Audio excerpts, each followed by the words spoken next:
அன்பு தமிழஞ்சங்களுக்கு வணக்கம் வணக்கம் வணக்கம் வணக்கம். நம்ம கோடீஸ்வரன் ஆவது எப்படி இதை அக்கு வேற ஆணி வேற பிரித்து போட்டு அலசி கிளசி பார்த்துட்டு வந்துட்டே இருக்கிறோம். மீனத்தில் ஸ்டார்ட் பண்ணி கடகம் வரைக்கும் முடிச்சிட்டோம். அந்த வகையில் இப்போ மிதுன ராசி மற்றும் மிதுனம் லக்னம் இதில் பிறந்தவர்கள் கோடீஸ்வரன் ஆவது எப்படி அப்படின்னு பார்க்க போகிறோம். கோடீஸ்வரன் அப்படின்னா புரிஞ்சுக்கோங்க, ஒரு மேம்பட்ட வாழ்க்கை, ஒரு தரம் மிக்க வாழ்க்கை, எந்த சூழ்நிலையிலும் புகழ் கௌரவம் அந்தஸ்து வீழ்ந்து விடாத புகழ் கௌரவம் அந்தஸ்து இதிலும் தக்க வைத்துக் கொண்டு அளப்பரிய பணபலத்தோடு வளம் வருதல். எவ்வளவு பெரிய சூழ்நிலையில் இருந்தாலும் சரி, அதை மாற்றி ஒரு தரமிக்க வாழ்க்கையாக உங்களுடைய வாழ்க்கையை அமைத்துக் கொள்ளுதல். இதுதான் கோடீஸ்வர யோகம். எந்த சூழ்நிலையிலும் உங்களுடைய கௌரவத்திற்கு பங்கம் வராமல் உங்களுடைய வாழ்க்கை நேர்த்தியாக, அழகாக, அன்பாக, ஆசையாக இருத்தல் எப்படி இருக்கும், என்ன பண்ணா இருக்கும் அப்படிங்கிறதான் பார்க்க வந்துட்டு இருக்கோம். பணப்பற்றாக்குறை சுத்தமாக இல்லாமல் அழகான ஒரு வாழ்க்கையை அமைத்துக் கொள்வது எப்படி அப்படின்னு தான் பார்த்துட்டு வந்துருக்கோம். அதனால இந்த கோடீஸ்வரன் அப்படிங்கிறது இந்த அளவுக்கு தரமிக்க வாழ்க்கையாக உங்களது எப்பொழுதும் இருந்து கொண்டு இருத்தல் வேண்டும். அது எப்ப கிடைக்கும் அப்படின்னா பாருங்க, ஒரு 3 விதமான விஷயங்களை உங்களுக்கு நான் சொல்லி தரப்போறேன். இதெல்லாம் யாராவது சொல்லி தருவாங்களா உங்களுக்கு அப்படின்னா கண்டிப்பா கிடையாது. ஓகேங்களா? அப்போ இந்த 3 விதமான விஷயங்களையும் தொடர்ந்து என்ன சொன்னா, ஓடி ஜெயிச்சிரு, ஜெயிச்சதுக்கு அப்புறம் அதை தக்க வச்சுக்கணும்னா இன்னும் ஓடு அப்படின்ற அளவுக்கு நீங்க இந்த 3 விஷயங்களையும் கடைபிடித்தீர்கள் என்றால் உங்கள் வாழ்க்கை செழுமை மிக்க, ஆற்றல் மிக்க, ஆளுமை மிக்க வாழ்க்கையாக இருக்கும். எங்க அப்பா இப்படி வாழ்ந்தாண்டா, என் தம்பி இப்படி வாழ்ந்தாண்டா, எங்க அண்ணன் இப்படி வாழ்ந்தாண்டா, எங்க அம்மா இப்படி இருந்தாங்க, எங்க அக்கா இந்த மாதிரி ஆளுமை மிக்க ஒரு ஆத்மாவாக வாழ்ந்தாங்க, பல பேர் கட்டுப்பட்டாங்க. அந்த மாதிரி இந்த பூமியில் உள்ள வரை உங்களுடைய புகழ் நிலைத்து நிற்க அளவிற்கு இந்த 3 விஷயங்களும் கடைபிடித்தீங்கன்னா நீங்க சம்பாதிச்சிருவீங்க. அதுல விஷயம் இப்போ நம்ம பார்க்க போறோம். மிக நீண்ட காணொளி அப்படின்னு நினைக்காதீங்க. நேரம் கிடைக்கும் போதெல்லாம் கொஞ்சம் கொஞ்சமாவது பார்த்து கரெக்டா எழுதி வச்சுக்கிட்டு ஃபாலோ பண்ணி நிச்சயமா அதுல கரை கண்டுட்டீங்க அப்படின்னா உங்களை இந்த பூமியில் வீழ்த்துவதற்கு இன்னொருவர் பிறந்து கூட வர முடியாது. தமிழ் அதை நல்லா புரிஞ்சுக்கணும். ஓகேவா? அப்போ 3 விஷயங்களும் ஆகச்சிறந்த ஒன்று. இது 3ஐயும் உங்களுக்கு சொல்லி தந்துடுறேன். அதுல முதல் விஷயம் அப்படின்னா உங்களுடைய லக்னம் தான் ரொம்ப ரொம்ப முக்கியம். அப்போ இந்த மிதுனம் அப்படிங்கிறது பாத்தீங்கன்னா மிதுன லக்னம் இது ரொம்ப ரொம்ப முக்கியம். இந்த ஏன் இது முக்கியம் அப்படின்னா நீங்கள் எப்பொழுதும் ஆளுமை மிக்கவராக திகழ வேண்டும். உங்களால எவ்வளவு அடிச்சாலும் தாங்குறாண்டா அப்படின்ற அளவுக்கு அந்த சக்தி எங்கிருந்து கிடைக்குது அப்படின்னா அந்த மிதுன வீடு, அந்த லக்னம் இருக்கு இல்லையா, அதுதான் உயிர்காரகம், ஆத்மகாரகம், விதி தொடங்கிய இடம். அந்த இடம் தான், அதுதான் நீங்க. ஓகேங்களா? அந்த மிதுன லக்னம் தான் நீங்க. அப்போ இந்த லக்னம் முதல்ல பலமா இருக்கணும். அப்பதான் லக்னமும் லக்னாதிபதியாகிய புத பகவானும் பலமாக இருத்தல் வேண்டும். அப்பதான் நீங்க உங்களுக்கான விஷயங்களை நீங்கள் அனுபவித்தல் நடக்கும். வெளியில போனாலே ஒரு 10 பேர் பார்க்கும் பொழுது அந்த மதிப்பு மரியாதை எப்போ உங்களுக்கு கிடைக்கும் அப்படின்னா இந்த புதனும் உங்களுடைய லக்னம் ஆகிய மிதுனமும் மிக வலிமையாக இருத்தல் வேண்டும். அப்பதான் உங்களுக்கு சமூகத்தில் ஒரு மதிக்கப்பட்ட ஆத்மாவாக நீங்கள் வலம் வர முடியும். எப்படி அப்படின்னா, இன்னும் சொல்ல போனா ஒரு 10 பேர் ஒரு இடத்துல கூடி இருக்காங்க. 11வது ஆளா நீங்க போறீங்க அந்த இடத்துக்கு. அந்த 10 பேரும் சேர்ந்து 11 பேரும் சேர்ந்து முடிவெடுக்கணும். நீங்க 11வது ஆளா நீங்க இருக்கீங்க, போறதுக்கு லேட் ஆயிடுது. அவங்க எல்லாம் சேர்ந்து உக்காண்டிருக்கும் பொழுது 11வது ஆளா நீங்க போறதுக்கு முன்னாடியே டிசிஷன் எடுத்துருவாங்களா அப்படிங்கிறது அந்த லக்னாதிபதி தான் தீர்மானம் பண்ணுவார். உங்க லக்னாதிபதி வீக்கா இருந்துச்சுன்னா அந்த 10 பேரும் சேர்ந்து முடிவு எடுத்துருவாங்க. முடிவு எடுத்துட்டு சொல்லிக்கலாம், விடுங்க அது பரவாயில்ல, கன்வின்ஸ் பண்ணிக்கலாம் அப்படின்ட்டுருவாங்க. ஆனால் உங்க லக்னாதிபதி ஸ்ட்ராங்காக இருந்ததுன்னா நீங்கள் வராமல் அவங்களால டிசிஷனே வந்து எடுக்க மாட்டாங்க. பயம் இருக்கும் மனசுக்குள்ள. அதுதான் அந்த லக்னம். அது மட்டுமல்ல, உங்களை நீங்கள் நேசித்தல், உங்களை நீங்கள் சரியான முறையில் வைத்துக் கொள்ளுதல், உங்களை பேணுதல், காத்து கொள்ளுதல், உங்களுக்காகவே நீங்கள் வாழுதல், நேசித்தல், இதெல்லாம் எப்போ நடக்கும் அப்படின்னா லக்னாதிபதி ஸ்ட்ராங்காக இருக்கும் பட்சத்தில், லக்னமாவது அட்லீஸ்ட் ஸ்ட்ராங்காக இருக்கும் பட்சத்தில், ரெண்டுமே முக்கியம். அப்போதான் வந்து அது வந்து நடக்கும். எப்படி அப்படின்னா, ஒரு 200 ரூபாய் இன்னைக்கு நீங்கள் வந்து சம்பாதிச்சிடுறீங்க, ஒரு இடத்துல கஷ்டப்பட்டு வேர்வை சிந்தி சம்பாதிச்சிடுறீங்க, அதை பாக்கெட்டில் போட்டு வீட்டுக்கு வரீங்க. வரும் வழியில் வந்து பார்த்தீங்கன்னா என் பிள்ளை இதை கேட்டான், என் பையன் இதை கேட்டான், என் பொண்டாட்டி இதை கேட்டான், என் மாமியார் அம்மா அப்பா இதை கேட்டாங்கன்னு 200 ரூபாயும் செலவு பண்ணிடுவீங்க. சப்போஸ் சொல்கிறேன், உங்களுக்காக நீங்கள் ஏதாவது பண்ணிக்கிட்டீங்களா? ஒரு சட்டை எடுக்கிறதோ, 200 ரூபாயில எடுக்க முடியாது, அது வேறு விஷயம், நீங்கள் எல்லாம் எங்கேயோ போயிடுச்சு. ஒரு சட்டை எடுக்கிறதோ, அட்லீஸ்ட் ஒரு டீ சாப்பிட்றதோ, அந்த 200 ரூபாயில் ஒரு பன்னு சாப்பிட்றதோ, உங்களுக்காக உங்கள் தேவையை நிறைவேற்றிக் கொள்ளுதல் அந்த 200 ரூபாயில் இருக்குமா அப்படின்னா இருக்காது. ஏன்? லக்னாதிபதி வீக். உங்களுக்காக நீங்கள் ஏதாவது பண்ணிக்கணும் அப்படின்னா உங்கள் லக்னாதிபதி ஸ்ட்ராங்காக இருந்தால் தான் பண்ணிக்க முடியும். உங்களை நீங்கள் நேசித்தல் அப்படிங்கிறது வந்து இருக்குது அப்படின்னா லக்னாதிபதி ஸ்ட்ராங்காக இருந்தால் நேசிப்பீங்க.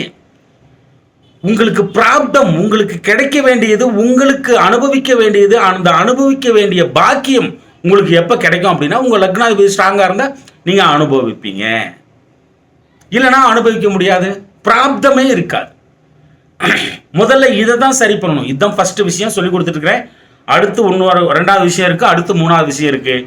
இது 3ஐயும் பேலன்ஸ்டாக நீங்கள் தூக்கிட்டு போயிட்டீங்க, உங்களை வீழ்த்தவே முடியாது. சரி, இந்த லக்னாதிபதியை எப்படி ஸ்ட்ராங் பண்ணுறது அப்படின்னா சிம்பிளான விஷயங்கள் தான் எல்லாமே. மிதுன வீடு அப்படிங்கிறது வந்து மேற்கு திசையில் இருக்கு. அப்போது நீங்கள் வந்து சாயந்தர நேரத்தில் மேற்கு திசை நோக்கி தலைமையில கையெடுத்து வணங்கினீர்கள் என்றால் நீங்கள் பிறந்த லக்னமாகிய அந்த மிதுன வீடு வேலை செய்ய ஆரம்பிக்கும். இதெல்லாம் எழுதி வச்சுக்கோங்க. இதெல்லாம் ஒரு கட்டத்தில் அனிச்சை செய்யலாம் மாறிடணும் அப்படிங்கிறத புரிஞ்சுக்கோங்க. புதன்கிழமை ஆச்சுன்னா அழகா ஈவினிங் நேரத்தில் மேற்கு திசை நோக்கி அப்பா நீ தான் நானுன்றாங்க, என்னை காப்பாற்று, என்னை நல்லா வச்சிரு அப்படிங்கிறது வந்து சொல்லி வேண்டிக்கிறது வந்து அந்த மாதிரி பண்ண பண்ண பண்ண இந்த பிரபஞ்சத்தில் வந்து கிரகிச்சிக்கிட்டே இருக்கும். இந்த பிரபஞ்சம் ஃபுல்லாகும். அப்போ வந்து அந்த மிதுன வீடு வேலை செய்ய ஆரம்பிக்கும். இந்த லக்னம் ஸ்ட்ராங் ஆச்சுன்னா ஒரு ஜாக்கிங் போகிறது, ஒரு வாக்கிங் போகிறது, உடலை தீர்க்கமாக திருத்தமாக வைத்துக் கொள்ளுதல், உங்களை நீங்கள் நேசித்தல், இது மாதிரி எல்லாம் உங்களை கட்டுக்கோப்பாக வச்சுக்கிறது, ஒரு ஒழுங்கு நடத்தையோடு வாழ்தல், இது எல்லாமே நடக்கும். உங்களுடைய புகழ், கௌரவம், அந்தஸ்து உயருதல், இது எல்லாமே நடக்கும். இந்த லக்னம் ஸ்ட்ராங்கானா போதும்.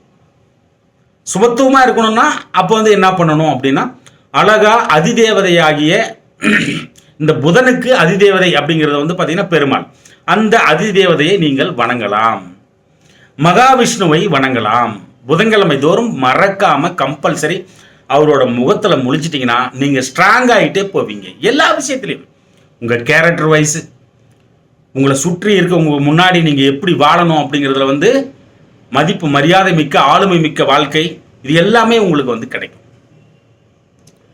பச்சை கலர் வந்து பார்த்தீங்கன்னா அந்த மிதுன வீடு பெருமாள், பச்சை அப்படின்னாலே பெருமாள். அப்போது அந்த ஆடைகளை வந்து பயன்படுத்துதல், கர்ச்சிப் வந்து பச்சை கலரில் வந்து வச்சுக்கிறது, இது எல்லாமே ரொம்ப நல்ல நேர்த்தியான பலன்களை உங்களுக்கு கொடுக்கும். புதன்கிழமை ஆச்சுன்னா ரொம்ப தெளிவாயிடணும், உஷாராயிடணும். கோடி ரூபா கொடுத்தா கூட யார் கொடுத்தாலும் போகக்கூடாது. அழகா புதன்கிழமை காலையில் பெருமாள் முகத்தில் தான் நீங்கள் வந்து முழிக்கணும். இந்த கழுத்து அந்த 3ஆம் இடம் காலபுருஷனுக்கு அப்படிங்கிறதுனால அது கழுத்து என்று அருளப்படுகிறது. பித்தளையில் வந்து ஒரு செயின் வந்து செஞ்சு போட்டுக்கலாம் பித்தளையில் கழுத்துக்கு, சரிங்களா? அப்புறம் பெருமாள் திருவன்காடு இருக்கு இல்லைங்களா, அது புத பகவானோட ஆலயம்.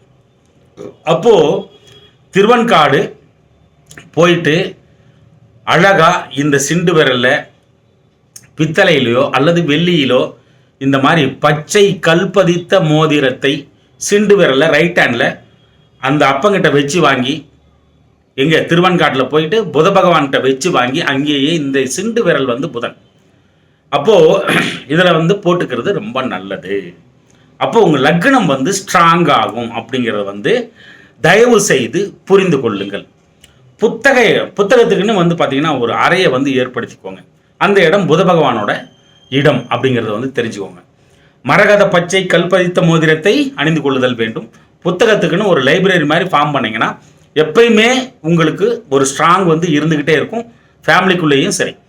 அதே மாதிரி மளிகை கடை வந்து புத பகவான், அது எப்படி நீங்கள் வந்து யூஸ் பண்ணுறீங்களா தெரியாது. அடிக்கடி பேனா தானம், பச்சை கலர் பேனா, அதில் மெயினாக சும்மா பேனா தானம் வந்து செய்கிறது நல்லது. குழந்தைங்களுக்கு வாங்கி கொடுக்குறது, இந்த வச்சுக்கோ அந்த பேனாவன்னு சொல்லி கொடுக்குறது. அப்பப்பெல்லாம் அந்த மாதிரி கொடுக்கும்போதெல்லாம் இந்த உங்களுடைய லக்னம் வந்து வேலை செய்ய ஆரம்பிக்கும். அப்புறம் வீணை, யாழ், இந்த யாழ் அப்படிங்கிற அந்த வீணை வந்து பார்த்தீங்கன்னா அந்த மிதுன வீடாக செயல்படும், அது லக்னமாக செயல்படும். அப்போது அந்த வீணையை வந்து அந்த இன்ஸ்ட்ருமெண்ட்டையே வாங்கி வச்சு மீட்ட தெரிஞ்சால் மீட்டுறது, இல்லைன்னா அடிக்கடி பார்வையில் படும்படி வைத்துக் கொள்ளுதல், தொழில் செய்யும் இடங்களில் பார்வையில் படும்படி வைத்துக் கொள்ளுதல், அல்லது வீட்டு வரவேற்பறையில் பார்வையில் படும்படி வைத்துக் கொள்ளுதல். அந்த இன்ஸ்ட்ருமெண்ட்டையே இல்லை படமாக போட்டு கூட வச்சுக்கிறது. இது வந்து அந்த தூண்டுதல் வந்து இருந்துக்கிட்டே இருக்கும். அதை பார்க்க பார்க்க லக்னம் வந்து வேலை செஞ்சுக்கிட்டே இருக்கும். இது மாதிரியும் பண்ணலாம். வீட்டை சுற்றி சோலை வனமாக வைத்திருத்தல். சோலை வனம் அப்படிங்கிறது வந்து பார்த்தீங்கன்னா இந்த மிதுன வீடு அப்படிங்கிற பட்சத்தில் அந்த வீட்டை சுற்றி பூக்கள், நல்ல நல்ல செடிகள் அழகாக வளர்த்தல், இது மாதிரி வந்து ஒரு சோலை வனம் மாதிரி வீட்டை சுற்றி நீங்கள் வந்து பண்ணிக்கிட்டீங்கன்னா, மணி பிளான்ட் வந்து பண்ணிக்கிட்டீங்கன்னா, இந்த தொட்டியில் வந்து வைப்பாங்க இல்லையா, அந்த மாதிரி பண்ணிக்கிட்டீங்கன்னா புத பகவான் வேலை செய்வார், மிதுன வீடு வேலை செய்யும். இதெல்லாம் யாருங்க உங்களுக்கு சொல்லிக் கொடுக்க போகிறேன், என்னையை தவிர. ரைட். அடுத்து டீச்சர்ஸ்க்கு வந்து ஹெல்ப் பண்ணுறது ரொம்ப நல்லது. இந்த காலத்தில் எங்கள் டீச்சர்ஸ்க்கு வந்து ஹெல்ப் பண்ணுறாங்க, வெறுப்பாக தான் பார்க்குறாங்க. ஆசிரியருக்கு வந்து ஹெல்ப் பண்ணுறது அது வந்து ரொம்ப நல்லது. இப்போ போகிறீங்க, ஒரு கிளி ஜோசியம் பார்க்கணுன்னு ஆசைப்பட்றீங்க, அவர் 50 ரூபா கேட்குறாருன்னு வச்சுக்கோங்களேன், நீங்கள் 100 ரூபாயா கொடுக்கலாம். அப்போ அந்த மாதிரி கொடுக்கும் பொழுது புத பகவான் வந்து ஆக்டிவேஷன் ஆவார். இந்த ஜோதிடர்களுக்கு மொத்தமாகவே இது வந்து பொருந்தும். ஜோதிடம் பார்த்தீங்கன்னா நீங்கள் வந்து கணக்கு பார்க்காம அமௌண்ட்டு கொடுத்துறது ரொம்ப நல்லது. ஏன்னா ஜோதிடம் புத பகவான். அதனால் இந்த போஸ்ட்மேன்லாம் இருக்காங்க பாருங்கள், அவங்களுக்கு வந்து ட்ரெஸ் வாங்கி கொடுக்கறது, ஒரு ஹெல்ப் பண்ணுறது, ஒரு தீபாவளி, ஒரு பொங்கல், இதுக்கெல்லாம் வந்து பார்த்திங்கன்னா அவங்களுக்கு ஒரு கிஃப்ட் மாதிரி வாங்கி கொடுக்கறது, போனஸ் கொடுக்கறது, இதை வந்து ஒரு வழக்கமாக வச்சுக்கிட்டிங்கன்னா அந்த புத பகவான் செயல்படுவார். அப்புறம் மொபைலை வந்து எப்பயுமே நல்லா நேர்த்தியாக வச்சுக்கணும். அந்த மொபைலுக்கு வந்து பச்சை கலரில் ஒரு கவர் வாங்கி போட்டுக்கிறது ரொம்ப நல்லா இருக்கும். அதே மாதிரி அந்த ஸ்க்ரீன் கார்டு, அந்த கவரு, இதெல்லாம் வந்து அதனுடைய மகத்துவம் குறையாமல், அதனுடைய தரம் குறையாமல் பார்த்துக்கிட்டு அழகாக வச்சுக்கிட்டிங்கன்னா இந்த புத பகவான் செயல்பட ஆரம்பிப்பார். அதே மாதிரி புதன்கிழமை ஆச்சுன்னா கொஞ்சம் பச்சை பயிரை ஊற வச்சு சாப்பிட்ணும். அப்படி சாப்பிட்டீங்கன்னா இந்த புத பகவான் வேலை செய்ய ஆரம்பிப்பார். வெறும் வயிற்றில் சாப்பிட்ணும். அது மட்டும் இல்லை, வெண்காந்தல் மலரால் பெருமாளை அபிஷேகம் செய்தல், வெண்காந்தல் மலரால் அவருக்கு மாலையிட்டு அபிஷேகம் அர்ச்சனை செய்தல் ஆகச்சிறந்த நன்மையை உண்டாக்கும் உங்களுக்கு. ஓகேங்களா? அம்பு ஆசனம் வந்து பார்த்தீங்கன்னா புத பகவானோட அந்த பிரதிஷ்டை பண்ணுவாங்க இல்லைங்களா பெருமாளை, அந்த அதுக்கு கீழே வந்து இருக்கிறது மெயினாக புத பகவானுக்கு வந்து இருக்கிறது. அந்த கீழே வந்து பிரதிஷ்டை பண்ணும்போது இந்த ஆசனத்தில் வந்து பார்த்தீங்கன்னா அம்பு ஆசனமாக தான் அவரை வந்து உட்கார வச்சு பிரதிஷ்டை பண்ணுவாங்க. ஓகேங்களா? அப்போது அந்த ஆசனமே வந்து பார்த்தீங்கன்னா அம்பு வடிவம் இப்படி உள்ள விடுவாங்க பார்த்தீங்களா அம்பு. அந்த அம்பு மட்டும் கழுத்தில் போட்டுக்கலாம். ஒரு மெட்டீரியல், பித்தளை மெட்டீரியலில் அம்பு வாங்கி அதை வந்து மாட்டி தொங்குற மாதிரி அதை வந்து கழுத்தில் போட்டுக்கலாம். அந்த மாதிரியும் செய்யலாம். பித்தளையில் வந்து ஒரு காப்பு போட்டுக்கிறது ரொம்ப நல்லது. மிதுன வீடு வேலை செஞ்சுக்கிட்டே இருக்கும். இதை விட மெயினாக புதன்கிழமை ஆச்சுன்னா கொஞ்சோண்டு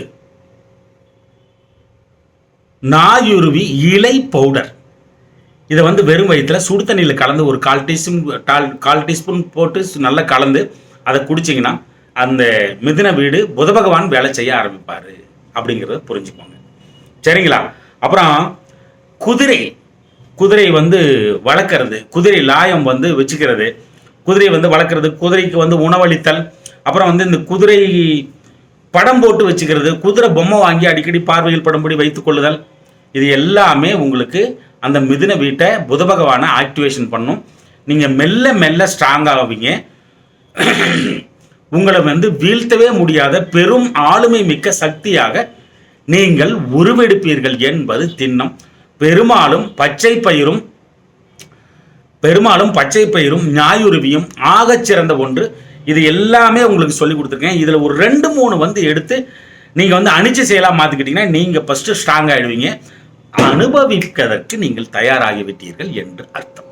இதுதான் விஷயம். சரிங்களா? அடுத்து 2வது விஷயம், எல்லாம் பேப்பர் பேனா வச்சு எழுதிட்டு இருப்பீங்கன்னு நான் நம்புகிறேன். சரிங்களா? எழுதி கரெக்டாக ஃபாலோ பண்ணுங்க. சரிங்களா? இப்போ 2வது விஷயம் வந்துட்டோம். 2வது விஷயம் என்ன அப்படின்னா, தசை நடத்துகின்ற கிரகம். ஒரு ஜாதகத்தில்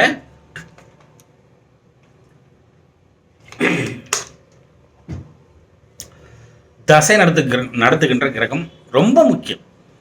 இந்த லக்னத்துக்கு இந்த சந்திரன் இந்த 12 வீட்டில் எங்கே வேணாலும் உட்காந்துருக்குது. அவங்கவுங்க பிறக்கிற நேரத்தை பொறுத்து எங்கே வேணாலும் உட்காந்துருக்குது. அப்போது அது என்ன நட்சத்திரத்தில் உட்காந்துருக்கோ அதுலேருந்து புலிப்பாணி எடுக்கிறாரு. நான் அவரை தான் சொல்லுவேன், வேறு யாரையும் சொல்ல மாட்டேன். புலிப்பாணி எடுக்கிறார். என்ன பாதத்தில் வந்து தொடங்குது அந்த தசா காலம், அப்படியே ஒரு 5 விஷயத்தை வந்து கையில் எடுக்கிறார். என்ன? தசை, புத்தி, அந்தரம், பிரணவம், சூட்சமம். இந்த மாதிரி எடுக்கிறார் 5 விஷயம். அப்படியே அந்த 5 முள்ளும் அப்படியே கிளாக் மாதிரி கிளாக் வைஸில் சுற்றிட்டு வரும். அந்த 5 முள்ளும் கிளாக் மாதிரியே சுற்றிட்டு வரும். அதில் தான் மனுஷனோட இயக்கமே வந்து அதில் தான் இருக்கு. ஓகேங்களா? அப்போது இந்த தசை நடத்துகின்ற கிரகம் ரொம்ப முக்கியம். எப்படி அப்படின்னா, நீ வந்து என்ன கேரக்டரோட பிறக்கணும், என்ன பேசிக் கேரக்டர், உனக்கு என்ன உடல்வாகு, என்ன நிறம், எப்படிப்பட்ட கேரக்டர் உள்ளவன், எல்லாமே லக்னமும் ராசியும், லக்னத்துக்கு முன்பின் உள்ள கிரகங்கள், லக்னத்தில் அமர்ந்த கிரகங்கள், பஞ்சாங்கத்தின் 5 உறுப்புகள், 4 நட்சத்திரம், திதி, யோகம், கரணம், இது எல்லாம் சேர்ந்து முடிவு பண்ணும். நீ எப்படி இருக்கணும், என்ன கேரக்டரோட வாழணும் அப்படின்றத வந்து ஃபர்ஸ்ட் இதுதான் வந்து டிசைட் பண்ணுது. அதுக்கப்புறம் இந்த தசை நடத்தும் கிரகம் இருக்கும் இல்லையா, அந்த கிரகம் வந்து நீ யார் என்ன கேரக்டர் வேணாலும் இருந்துட்டு போ. ஏன்னா நட்சத்திரம் ஒவ்வொருத்தரையும் ஒன்று பிறப்பாங்க மிதுன லக்னத்தில். நீ என்ன கேரக்டர் வேணாலும் இருந்துட்டு போ. நீ எவ்வளவு பெரிய ஜாம்ப வேணாலும் இருந்துட்டு போ. இல்லை ரவுடியாயிரு, இல்லை சாந்தமாயிரு, இல்லை நீ வந்து பெரிய மகானாயிரு, நீ தான தர்மவாதியாயிரு, பெரிய ரவுடியாயிரு, அரசியல்வாதியாயிரு, சீஃப் மினிஸ்டர், எம்எல்ஏவாயிரு, கேபினெட் மினிஸ்டர், எப்பேற்பட்ட கொம்பனா வேணாலும் இருந்துக்கோ. நீ இந்த தசை நடத்தும் கிரகம் தான் என்ன பண்ணும் அப்படின்னா, உங்களுடைய உச்சந்தலையில் இருந்து உள்ளங்கால் வரை அந்த டைமுக்கு கரெக்டா ஊடுருவி உங்களை அதன் வாகனத்தில் அமர வைத்து அதனிடம், அந்த தசை நடத்தும் கிரகத்திடம் பாவ புண்ணிய கணக்கை ஒப்படைக்கப்படும். முன்பிறவி, இப்பிறவி, வரும் பிறவி, இந்த மாதிரி பிறவிகளில் வந்து என்னென்ன நடக்கணும், உங்களுக்கு என்ன கஷ்டம், என்ன நஷ்டம், என்ன துன்பம், எல்லாத்தையும் அந்த தசை நடத்தும் கிரகத்திடம் ஒப்படைக்கப்படும். அந்த கிரகம் சுபத்துவமாக இருந்து விடும் பட்சத்தில் நல்ல இன்பமான பாதை வந்து உங்களுக்கு வழிவிட்டுரும். அந்த கிரகம் சுபத்துவம் இல்லை என்றால் மோசமான முட்கள் நிறைந்த மிக மிக துன்பமிக்க வேதனை மிக்க வழிகளே வந்து சேரும். அதில் தான் அது எழுதிப்போம். நீ எப்பேற்பட்ட ஜாம்ப வேணாலும் இரு. 1000 கோடி சொத்து இருக்குறா அப்படின்னா 2000 கோடி கடனை வச்சிருப்பான். அவனுக்கு பேங்க் அள்ளி அள்ளி கொடுக்கும். அவன் பொய் சொல்லி வாங்கிட்டு தெரிவான். அந்த மாதிரி கஷ்டம்னு வந்துருச்சுன்னா உனக்கு மோசம் பண்ணணும், அதுக்கும் நம்ம பண்ண பாவ புண்ணியம் காரணம் தான் அப்படின்னு வந்து அருளப்படுகிறது.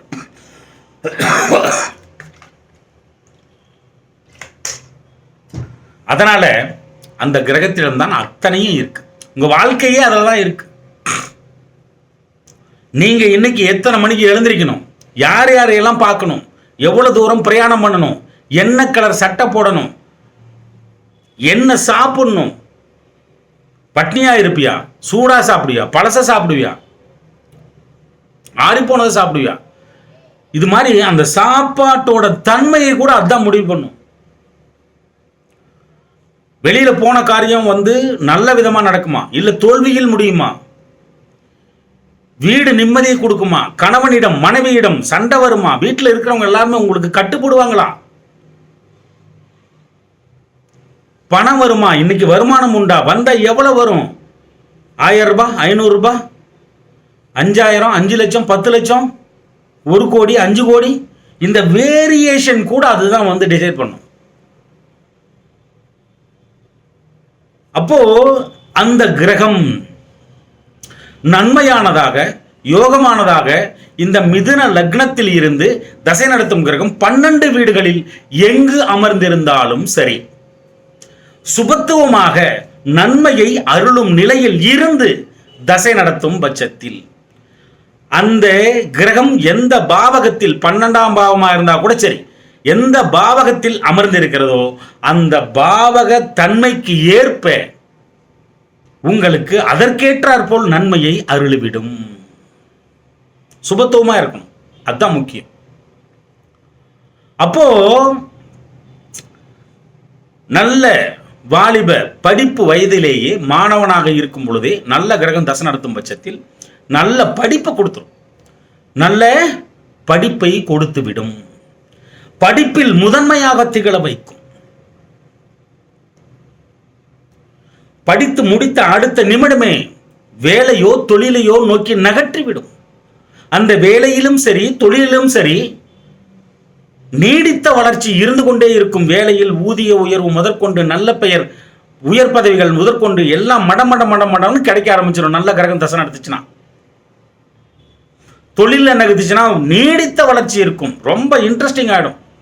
நல்ல கிரகம் தசை நடத்தும் பட்சத்தில் நல்ல இன்ட்ரெஸ்ட் ஆகிடும், அழகா அந்த தொழில் வளர்ச்சி இருந்துகிட்டே இருக்கும், நிறைய வருமானம் அது கொடுத்துக்கிட்டே இருக்கும். சரியான நேரத்தில் திருமணத்தை செய்து வைக்கும். ஏதாவது உன் கையில் இருக்கா பத்தியா?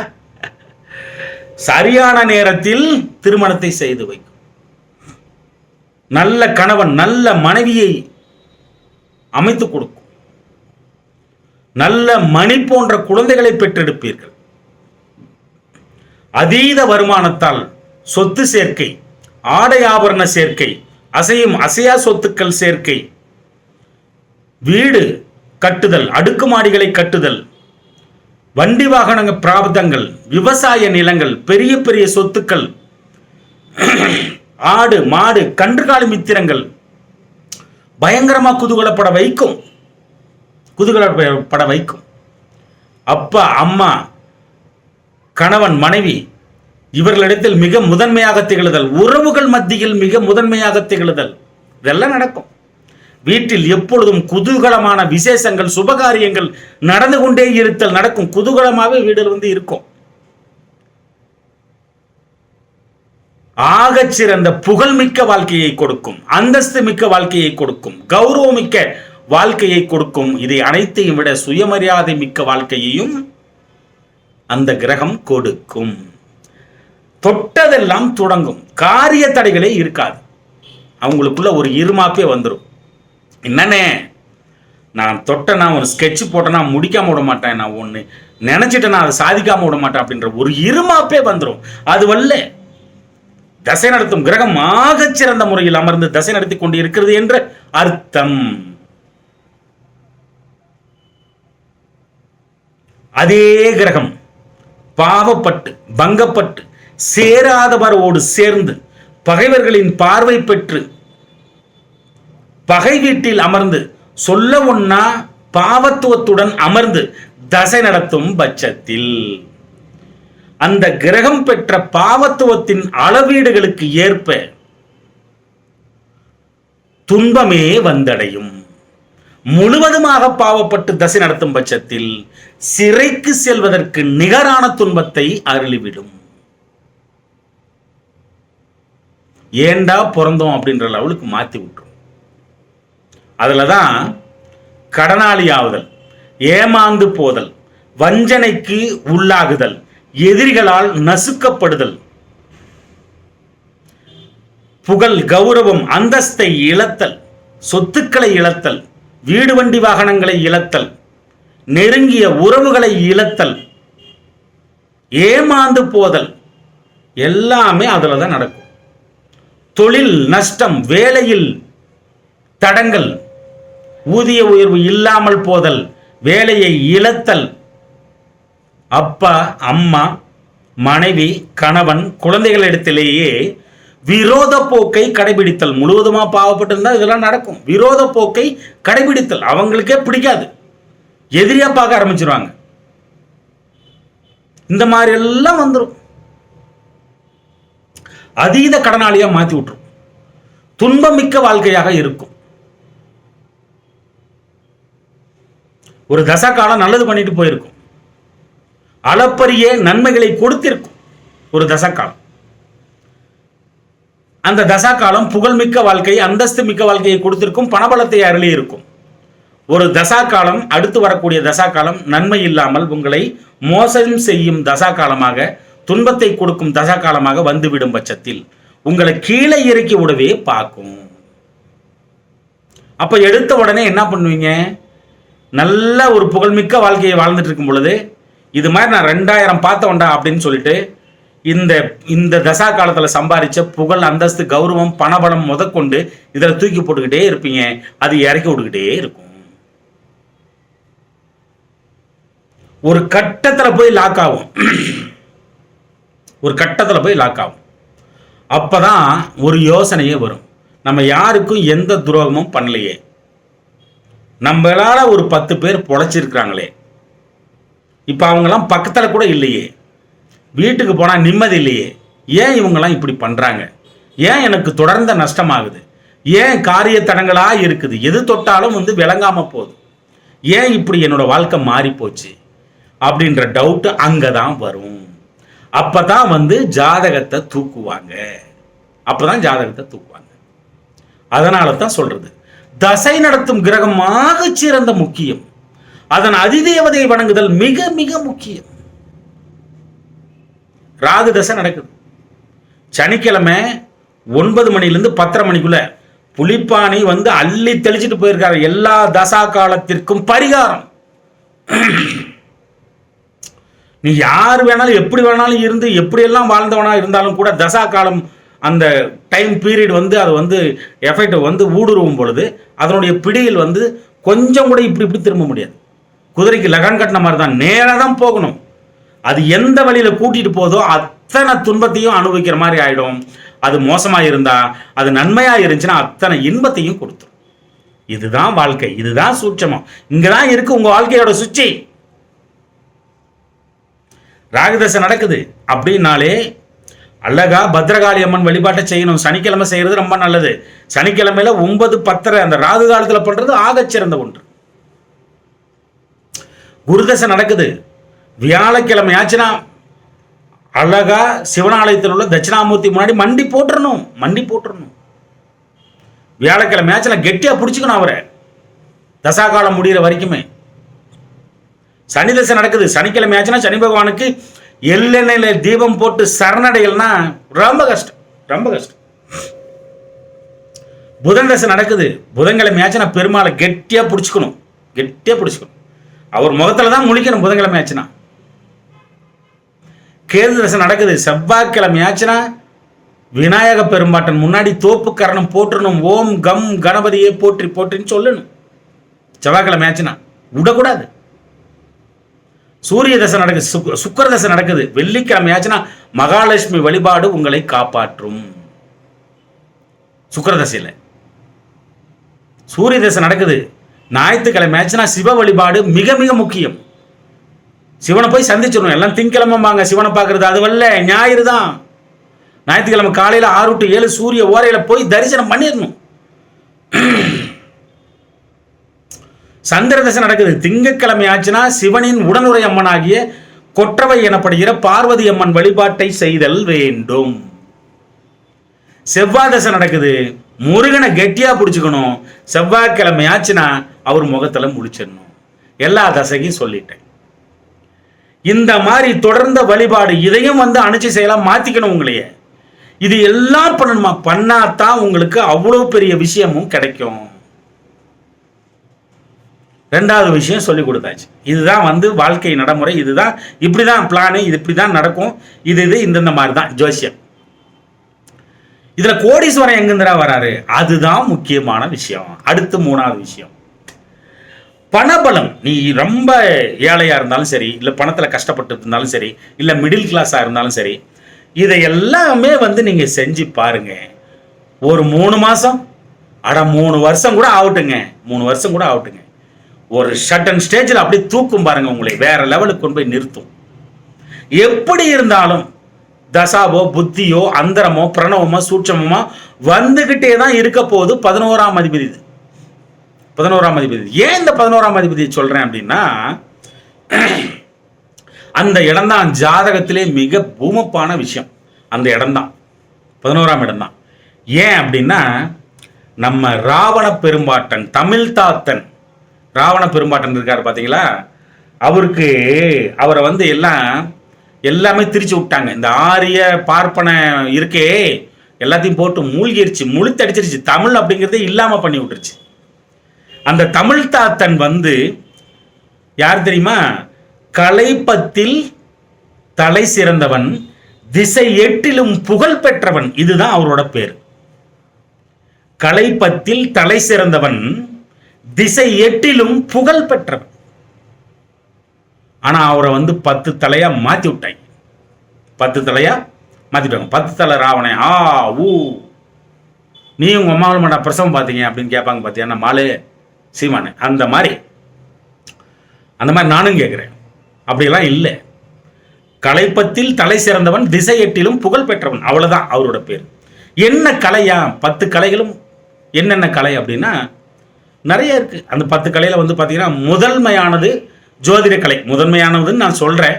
பட் அவர் போர்க்கலை, இசைக்கலை, சிற்பக்கலை, போர்க்கலை, சிற்பக்கலை, இசைக்கலை, இந்த மாதிரி ஒவ்வொரு கலையும் 10 கலை தேர்ந்தெடுத்த கலைகள்ல ரொம்ப ரொம்ப புலமை வாய்ந்தவர் அப்படின்னு அருளப்படுகிறது.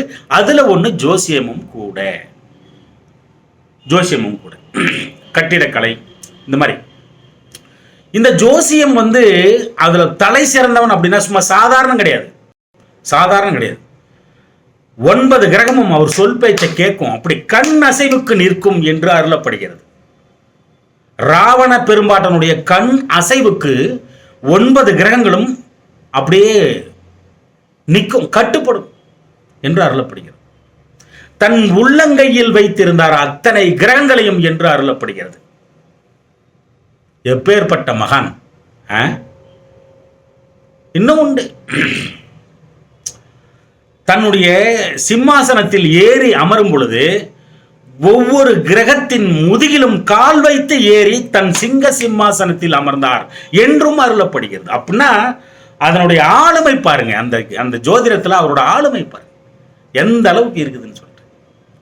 அப்பேற்பட்ட மகான் அவர் ஏண்டா ஈஸ்வர பட்டம் பெற்றவர்ரா, அவர் எதுக்கு தப்பு செய்ய போறாரு? உலகத்திலே 7 பேருக்கு தான் ஈஸ்வர பட்டம் அப்படின்னு அருளப்படுகிறது.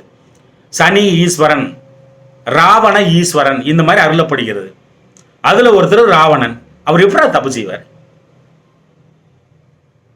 அதனால இதுல ஒரு சம்பவம் ஒண்ணு இருக்கு. என்ன அப்படின்னா, ராவண பெருமாட்டனுக்கு குழந்தை பிறக்குது. அப்போ அந்த குழந்தை பிறக்கும் பொழுது ஒரு லக்னம் போட்டு அந்த லக்னத்திற்கு 11ஆம் இடம், அந்த 11ஆம் இடத்துல எல்லா கிரகங்களையும் போட்டு அடைச்சிடுறாரு. அந்த மாதிரி ஒரு நேரத்தில் சரியான முறையில் குழந்தை பிறக்கும் போது இந்த மாதிரி லக்னம் போட்டு லக்னத்துக்கு 11ஆம் இடத்துல எல்லா கிரகத்தையும் அடைச்சிடுறாரு.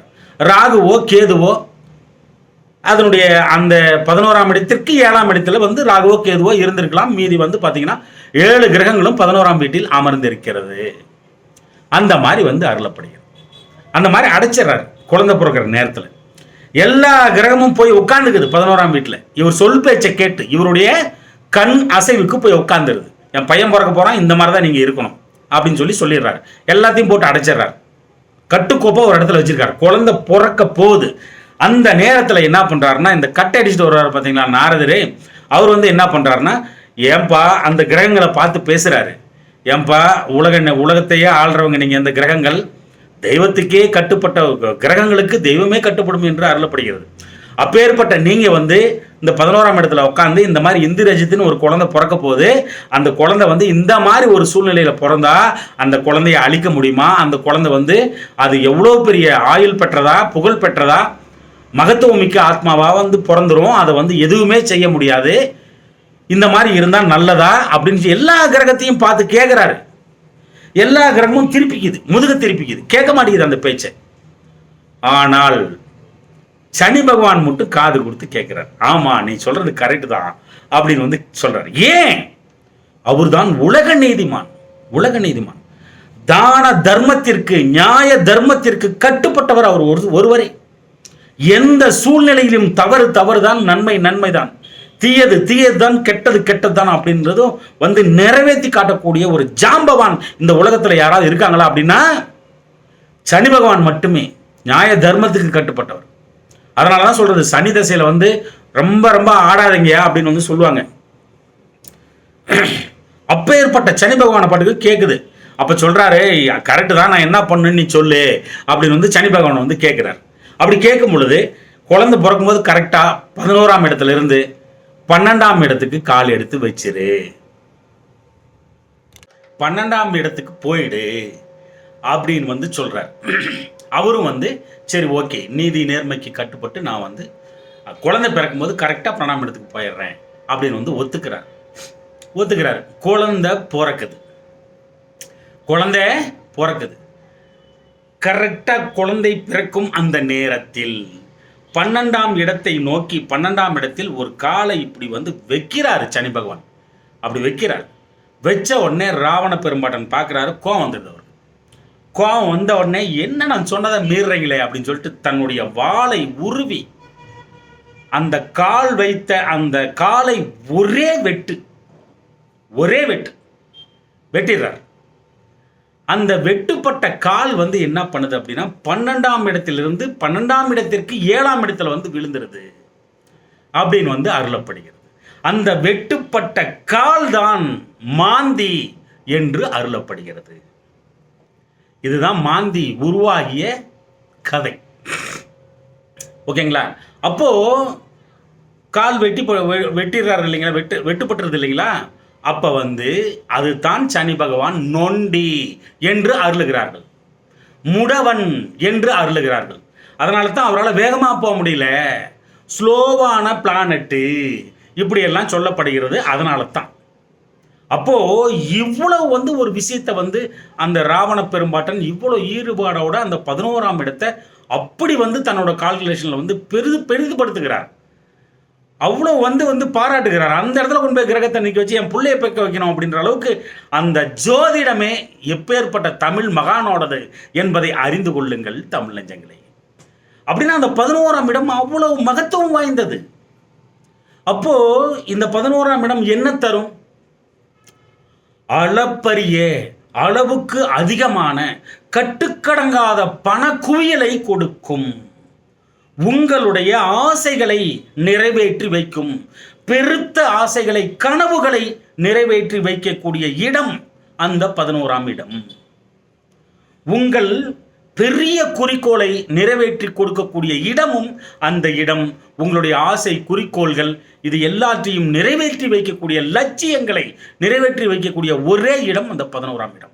அந்த 11ஆம் இடம் நோய் நிவர்த்தி, தலைமை தாங்கும் தகுதி, பெரிய சொத்துக்கள், தோட்டம், துறவுகள், வண்டி வாகனங்கள், 1 ஏக்கருங்கிறதெல்லாம் இல்லை, லட்சம் ஏக்கரு, 100 ஏக்கர், 200 ஏக்கரு, இது எல்லாமே பெரிய பெரிய சொத்தா கிடைக்கிறது எங்க அப்படின்னா அந்த இடம் தான், 11ஆம் இடம் தான்.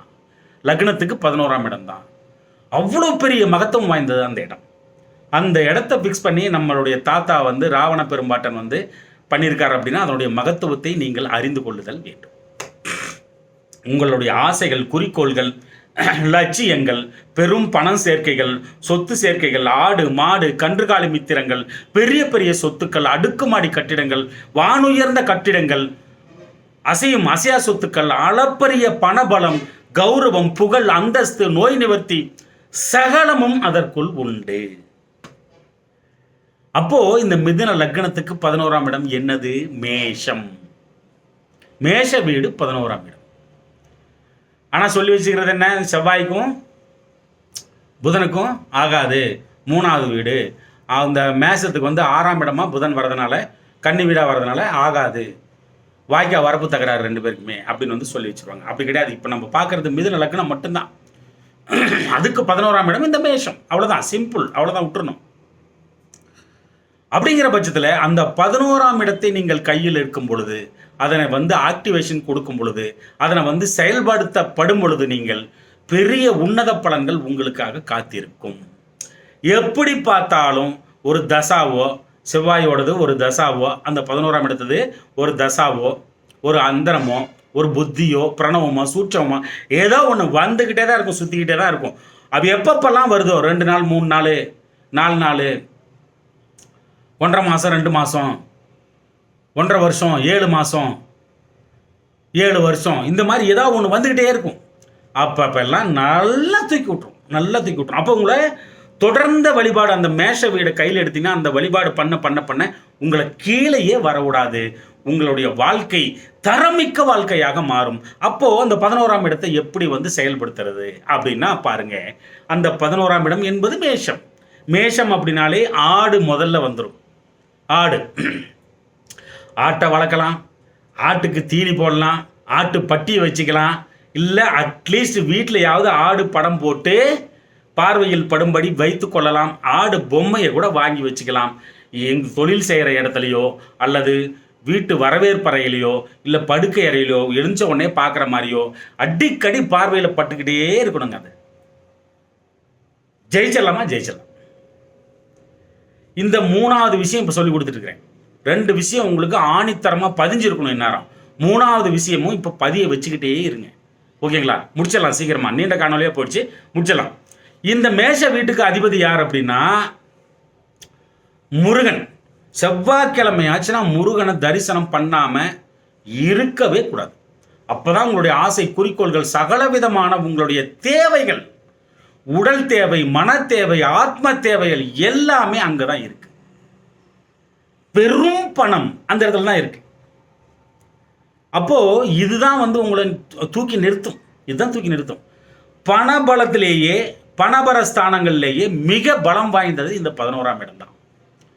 அப்போ முருகனை பார்த்தீங்கன்னா உங்களுக்கு 11ஆம் இடம் வேலை செய்ய ஆரம்பிக்கும். செவ்வாய்க்கிழமை ஆச்சுன்னா அவருக்கு அழகா அவங்க பேரை சொல்லி, நட்சத்திரம் சொல்லி அர்ச்சனை பண்ணிக்கிறது, 2 கிலோ துவரம்பருப்பு வாங்கி கொடுத்து நெய்வேதம் பண்ணிக்கோங்க ஐயா அப்பா சாமி அப்படின்னு சொல்லிட்டு வர்றது, இது எல்லாமே உண்டு. நெருப்பு, அடுப்பு,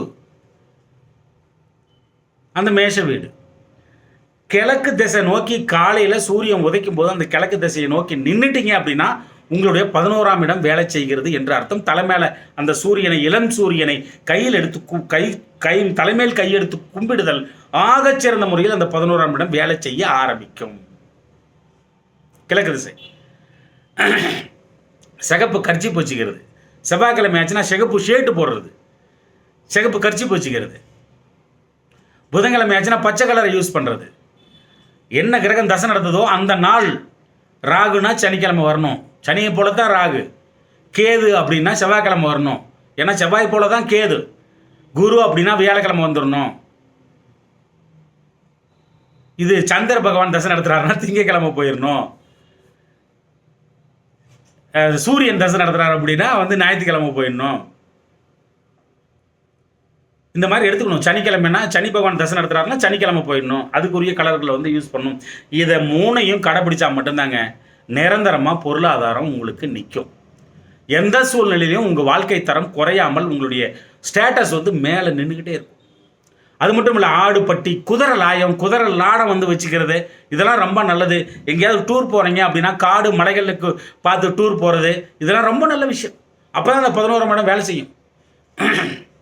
இங்கே பாருங்கள், நல்லா பார்த்துக்குங்க.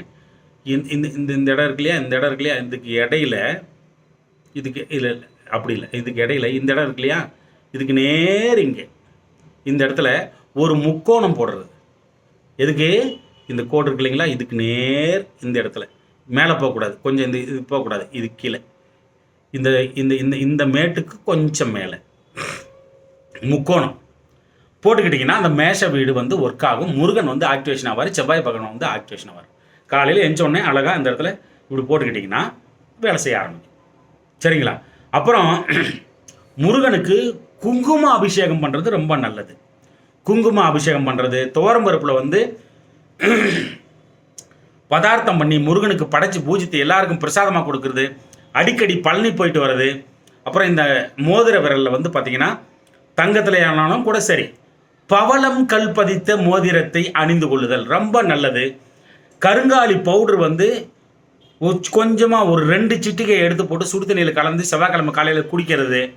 அப்புறம் வந்து பார்த்தீங்கன்னா அன்னப்பறவையை வளர்த்தல், அன்னப்பறவைக்கு உணவளித்தல், அன்னப்பறவையை படம் போட்டு வைத்து கொள்ளுதல்.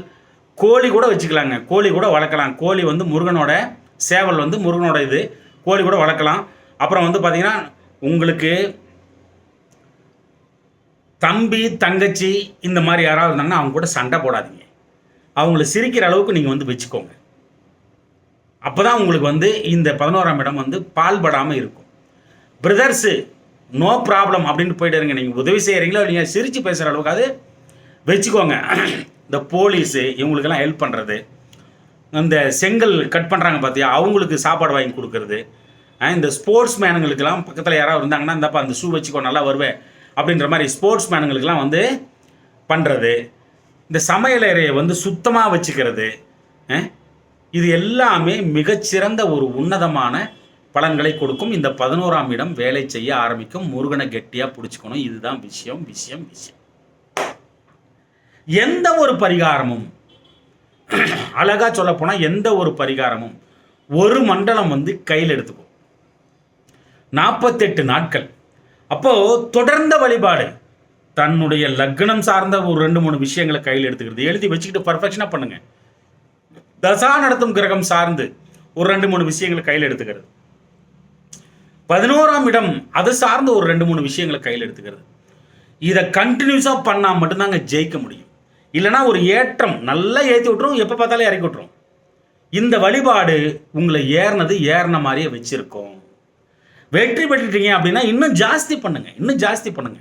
சொல்லணுங்க, எங்கள் அப்பா இப்படி வாழ்ந்தாண்டா, எங்கள் தம்பி இப்படி வாழ்ந்தாண்டா, எங்கள் அண்ணன், நான், எங்கள் பெரியப்பா, சித்தப்பா இந்த மாதிரி அப்படியே ஒரு கெப்பாசிட்டியோடு இருந்தாங்கடா, அவங்களால எதையும் சாதிக்க முடியாத மிகச்சிறந்த அதிகாரம் படைத்தவர்களாக வாழ்ந்தார்கள்.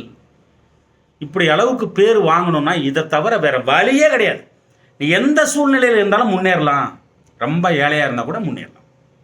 தவறாமல் கொடுக்கணும். சரணடைதல் ஆகச்சிறந்த ஒன்று. யாசகம் செய்யும் முறையில் சரணடைதல் வேண்டும். மிகச்சிறந்த முறையில் பலன்கள் வந்து கிடைக்கும். எந்த பரிகாரமும் 48 நாட்கள் ஒரு மண்டலம் என்பது ஆகச்சிறந்த ஒன்று. அதுக்கப்புறம் தான் கொஞ்சம் கொஞ்சமாக உங்கள் கர்மாவுக்கு ஏற்ப அந்த வேகம் பிடிக்கும். கொஞ்சம் கொஞ்சமாக அப்போ வெற்றி என்பது உங்களை நீங்கள் தேடி தனதாக்கி கொள்ள ஒரு வாய்ப்பை இந்த காணொளி மூலம் உங்களுக்கு தந்திருக்கிறேன்.